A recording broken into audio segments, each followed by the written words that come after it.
Similar होगा। Similar triangle तुम लोग को अभी पढ़ाई हो रहा होगा मैथ में, तो ट्रायंगल सिमिलर होगा, ओ ए सी और आई बी सी सिमिलर हो जाएगा ये। तो लिख सकते हैं कि चूंकि triangle O A C similar, ये सिमिलर का सिंबल होता है to triangle I B C, similar हो गया। और अगर ये सिमिलर हो गया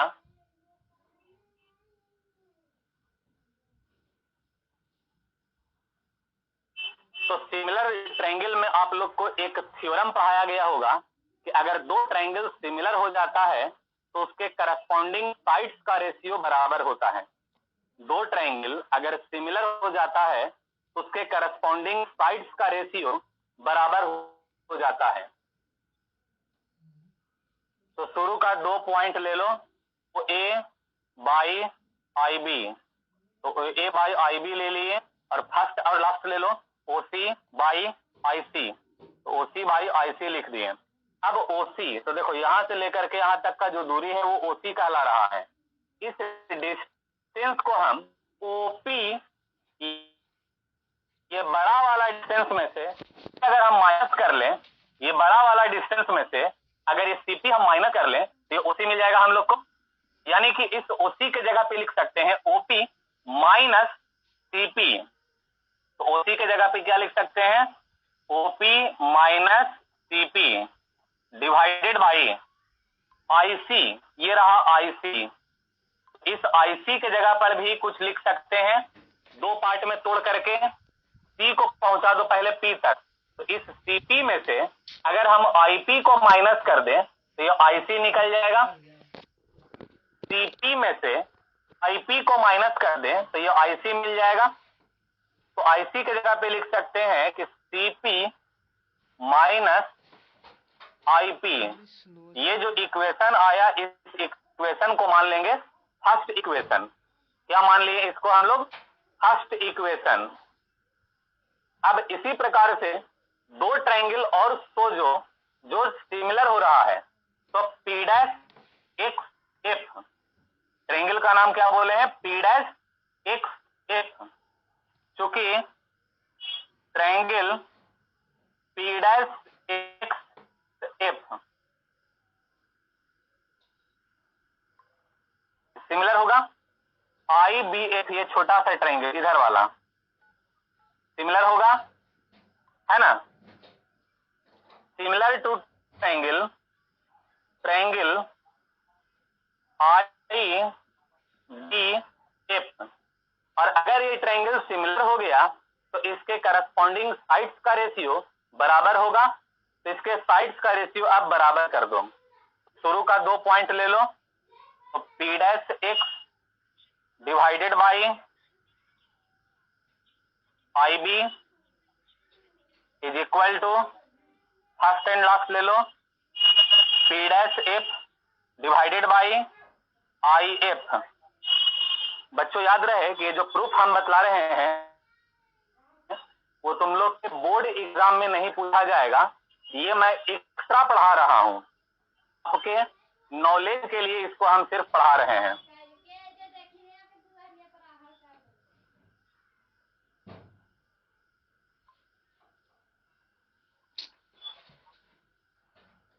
ठीक है, चलो तो ये लिख दिए करस्पॉन्डिंग साइड का रेशियो बराबर। अब देखो ओ ए एक्स पी डैश एक रेक्टेंगल बन रहा है। रेक्टेंगल का ये प्रॉपर्टी होता है कि आमने सामने का साइड बराबर होगा, यानी कि ये वाला साइड और ये वाला साइड बराबर होगा। यानी कि जहां पर एक्स पी डैश है या पी डैश एक्स जहां पर है उसके जगह पर ओपी लिख सकते हैं।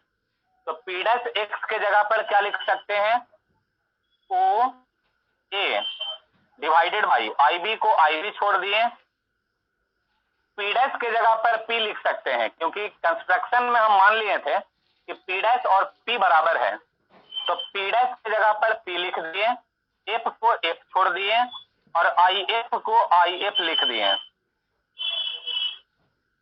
ठीक है, अब इस पी एफ को पी एफ छोड़ दिए, और इस आई एफ को कुछ हम लिख सकते हैं। आई एफ, ये रहा आई एफ। आई को पहले पी तक पहुंचा दो तो ये हो गया आई पी। आई पी में से अगर एफ पी हम माइनस कर लें, आई पी में से एफ पी अगर हम माइनस कर लें तो छोटा सा डिस्टेंस आई एफ निकल जाएगा हम लोग को। तो आई एफ के जगह पर लिख सकते हैं I P minus F P या पी एफ। ठीक है, इसको हम मान लिए सेकेंड इक्वेशन। इसको क्या मान लिए? Second equation. अब देखो सेकेंड इक्वेशन का एलएचएस क्या है? ओ ए बटा आई बी। और फर्स्ट इक्वेशन का भी एलएचएस क्या है? ओ ए बटा आई बी। दोनों इक्वेशन का एलएचएस अगर बराबर है, ये भी देखो एलएचएस ओ ए बटा आई बी और ये भी देखो एलएचएस ओ ए बटा आई बी, अगर दोनों का एलएचएस बराबर है तो हम कंपेयर अगर दोनों को कर लें तो दोनों का आरएचएस भी बराबर हो जाएगा। तो हम लिख सकते हैं on comparing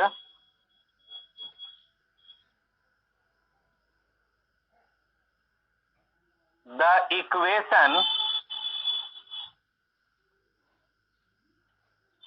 first and second equation को कंपेयर कर लेंगे तो आरएचएस बराबर हो जाएगा। तो इसका आरएचएस क्या है? OP minus CP, OP minus CP divided by CP minus IP, CP minus IP is equal to, इसका आरएचएस क्या है? P F by IP minus F P. Value put कर दो तो ओपी का वैल्यू ध्यान से अगर देखो तो हम लोग, ये रहा ओपी, तो ओपी का वैल्यू, ओपी के जगह पर माइनस यू लिख सकते हैं। तो ओपी के जगह पर लिख दिए माइनस यू, ठीक है, माइनस सीपी, सीपी के जगह पर माइनस आर लिख सकते हैं या माइनस टू एफ लिख सकते हैं।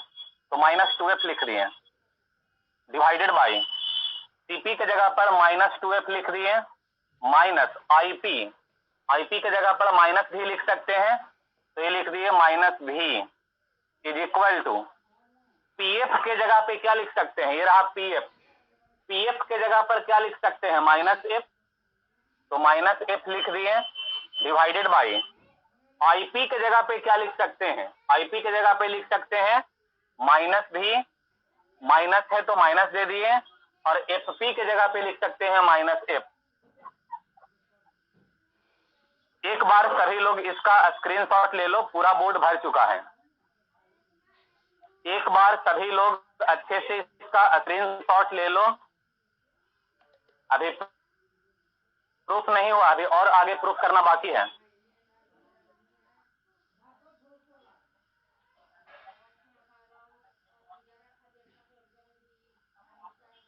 मेरा उम्मीद है कि सभी लोग स्क्रीनशॉट ले चुके होंगे। अगर किसी को कुछ कंफ्यूजन है तो वो हैंड रेज कर सकता है। जहां तक हम पढ़ाए हैं, अगर यहां तक में किसी को है तो वो हैंड रेज करके अपना कंफ्यूजन को दूर करता है।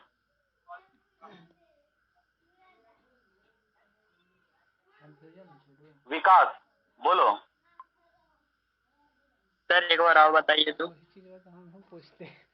शुरू से फिर से बता दीजिए।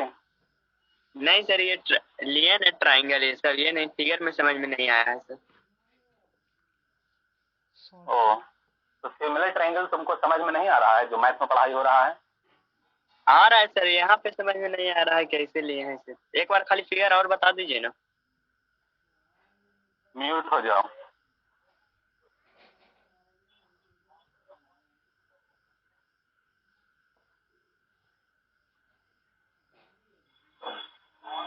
अरे नाकियम सबसे ज्यादा दुनिया के सबसे ज्यादा अपने के भरा है, हमनी के नाक न है।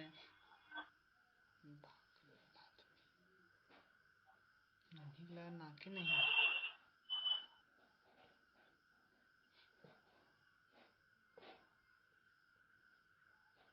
देखो तो फिर से हम इसको बतला रहे हैं।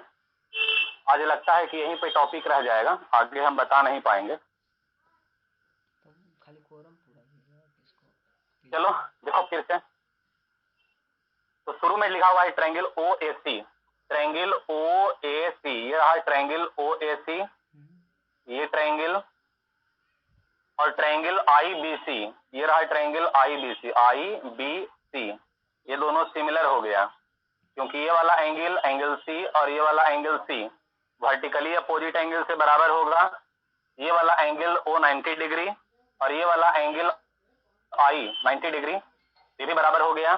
अगर किसी भी दो ट्रायंगल का दो एंगल बराबर हो जाता है तो तीसरा एंगल अपने आप बराबर होता है, इसीलिए कह सकते हैं कि ये दोनों ट्रायंगल आपस में सिमिलर हो गया।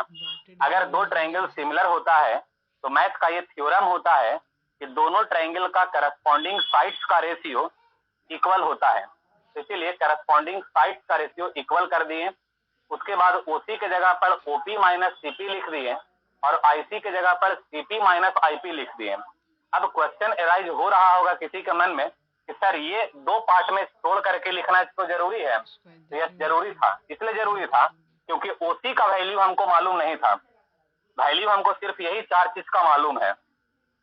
तो वैल्यू हमको ओसी का मालूम नहीं था, इसको गिवन टर्म में एक्सप्रेस करने के लिए, गिवन टर्म में एक्सप्रेस करने के लिए इसको दो पार्ट में हम तोड़ करके लिख दिए।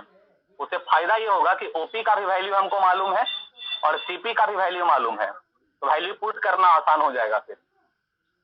तो गिवन टर्म में चेंज करने के लिए दो पार्ट में इसको तोड़ करके हमने लिखा है, ठीक है। और आईसी के जगह पे लिख सकते हैं सीपी माइनस आईपी, आईसी के जगह पे लिख सकते हैं सीपी माइनस आईपी। ये हो गया शुरू का एक ट्रायंगल के लिए।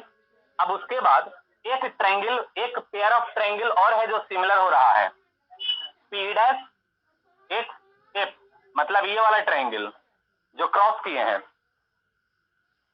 और आई बी एफ इधर भी क्रॉस किए हैं। ये दोनों ट्रायंगल आपस में सिमिलर होगा, तो सिमिलर यहां पर कर दिए। अगर सिमिलर कर दिए हैं तो करस्पॉन्डिंग साइड्स का रेशियो बराबर कर दिए। P x P dash x के जगह पर ओ ए लिख दिए क्योंकि रेक्टेंगल का आमने सामने का साइड्स बराबर होता है। आई बी को आई बी छोड़ दिए, पी डैश के जगह पर पी लिख सकते हैं और एफ को एफ छोड़ दिए, आई एफ को आई एफ छोड़ दिए। पी एफ का वैल्यू मालूम था तो पी एफ को पी एफ छोड़ दिए, और आई एफ का वैल्यू नहीं मालूम था तो गिवन टर्म में चेंज करने के लिए इसको आईपी माइनस एफ पी के फॉर्म में कन्वर्ट कर लिए। अब इसके बाद दोनों इक्वेशन को जब कंपेयर किया गया तो दोनों इक्वेशन का एलएचएस आपस में बराबर था। अगर एलएचएस बराबर था तो आरएचएस भी बराबर होगा, तो आरएचएस को यहां पर हम बराबर कर दिए। अब जैसे ही आरएचएस यहां पर बराबर किए तो वैल्यू सबका पुट कर दिए। ओपी का जो वैल्यू था वो रख दिए, सीपी का जो वैल्यू था वो रख दिए, सीपी का जो वैल्यू था वो रख दिए, आईपी का जो वैल्यू था वो रख दिए, सबका वैल्यू पुट करके ये आ गया। अब इसके बाद हम इसको सॉल्व करने जा रहे हैं, इसको हम इरेज करते हैं और इसको सॉल्व करते हैं। ये वाला लास्ट लाइन को हम रहने देंगे सिर्फ, बाकी सब हम इरेज कर दे रहे हैं। जो भी बच्चा स्क्रीनशॉट नहीं लिया है जल्दी से स्क्रीनशॉट ले लो।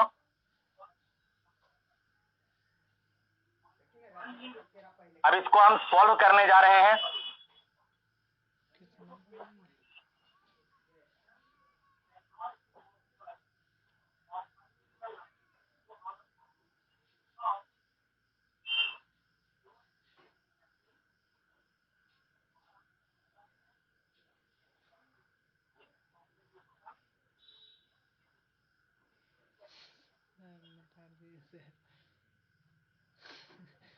मिटा गया वहाँ पर थोड़ा लास्ट लाइन को देखो हम छोड़ दिए हैं लिखा हुआ, क्योंकि जो भी कैलकुलेशन होगा इसी की मदद से होगा। तो ध्यान से देखना, माइनस यू है, माइनस यू को माइनस यू रहने दो, माइनस और माइनस जब मल्टीप्लाई हो जाएगा तो प्लस में हो जाएगा 2f, तो प्लस में हो गया 2f डिवाइडेड बाई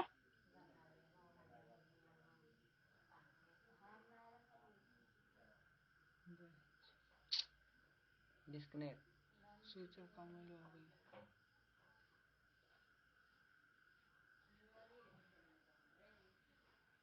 बड़ी स्लो चला तो ये खुल गया। ठीक है। और ये माइनस माइनस मिल करके प्लस हो जाएगा, तो ये प्लस एफ हो गया। अरे सूच आप ई हो जाएगा।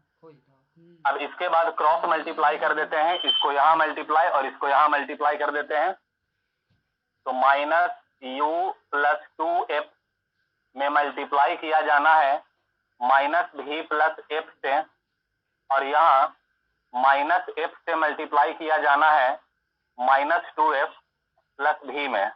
क्रॉस मल्टीप्लाई कर देना है अब। तो चलो अब इसको मल्टीप्लाई हम कर लेते हैं।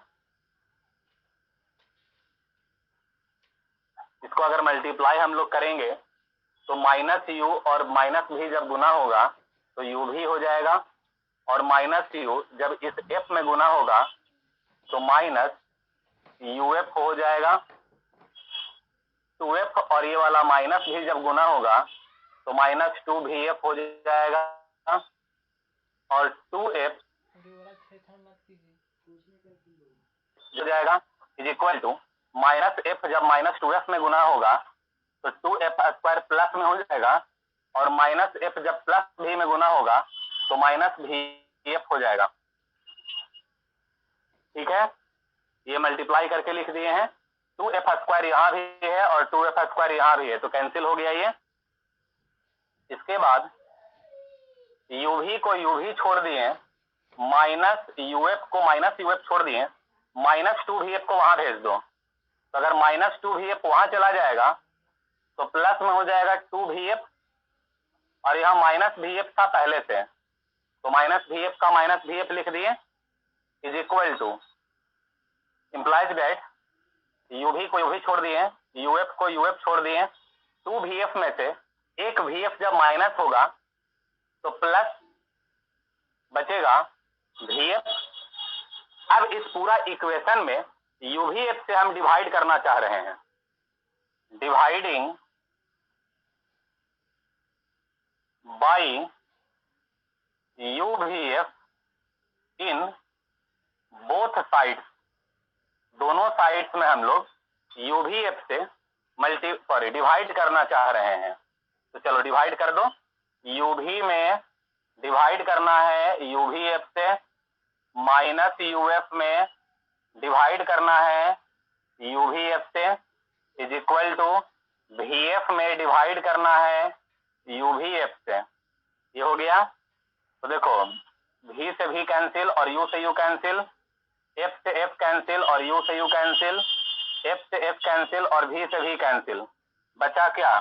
तो यहाँ बच गया 1 बाई एफ माइनस यहाँ बच गया 1 बाई भी इज इक्वल टू यहाँ बच गया 1 बाई यू।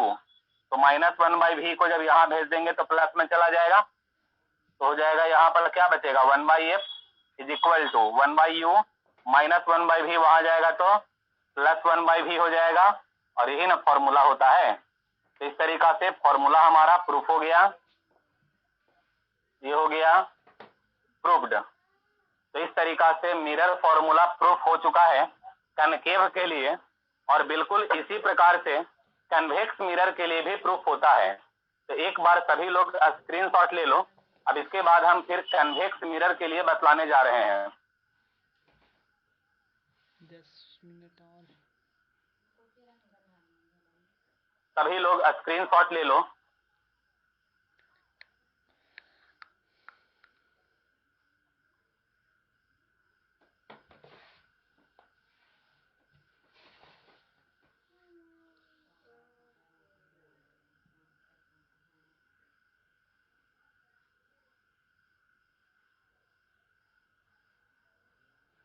केव मिरर के लिए बिल्कुल इसी प्रकार से ये फॉर्मूला प्रूफ किया जा सकता है। कन्वेक्स